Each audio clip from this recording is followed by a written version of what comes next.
સ્થાનિક સ્વરાજની ચૂંટણીની ઘોષણા થતાની સાથે જ હવે શરૂ થઈ ગયો છે વાદ વિવાદ અને રાજકારણ। જી હા, જેતપુરના નવાગઢ નગરપાલિકામાં મેન્ડેટ મુદ્દે હવે વિવાદ વકર્યો છે। નગરપાલિકાના ઉમેદવારો વચ્ચે જ બેઠકોનો દોર શરૂ થઈ ચૂક્યો છે।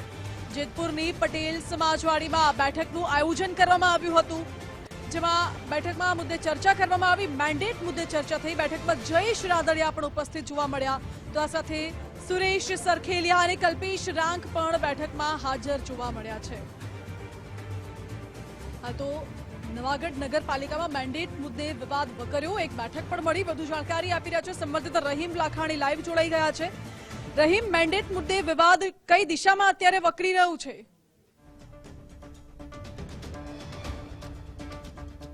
માનસી, ચોક્કસપણે જે રીતના વાત કરવામાં આવે, જેતપુર નવાગઢ નગરપાલિકા છે તેમાં જે બે મેન્ડેટ નથી આવ્યા તેને લઈને 42 બાકીના ઉમેદવારો દ્વારા પણ પોતાના નામ પરત ખેંચી લેવાની જે જાહેરાત કરવામાં આવી છે ને તેને જ લઈને જયેશ રાદડિયાને ડેમેજ કંટ્રોલની જવાબદારી સોંપવામાં આવી છે।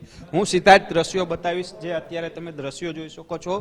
જે જેતપુરની અંદર પટેલ સમાજની વાડી આવી છે, ત્યાં અત્યારે જે ઉમેદવારો છે તેઓની એક મહત્વની બેઠક છે તે બંધ બારણે થઈ રહી છે। જયેશ રાદડિયા દ્વારા આ સમગ્ર મામલે તમામ લોકો સાથે ચર્ચા કરવામાં આવી રહી છે। જે ડેમેજ કંટ્રોલની જવાબદારી છે તે સોંપવામાં આવી છે।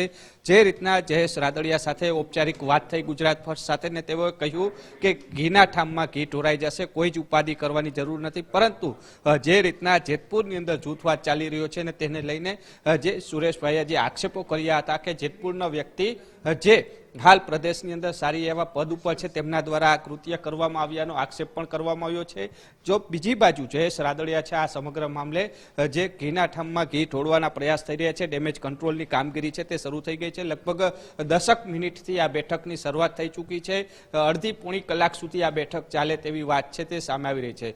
જયેશ રાદડિયા દ્વારા પહેલા તેમનો જે પ્રદેશમાંથી આવેલી સૂચના અનુસાર જે વિગતો છે તે લોકોને આપી રહ્યા છે। થોડી વાર પહેલા તાળીઓ પણ વાગી હતી, એટલે કહી શકાય કંઈક સારા સમાચાર છે તે પણ આ બેઠકમાં જાહેરાત કરવામાં આવ્યા હોવાની વિગત છે તે કહી શકાય છે।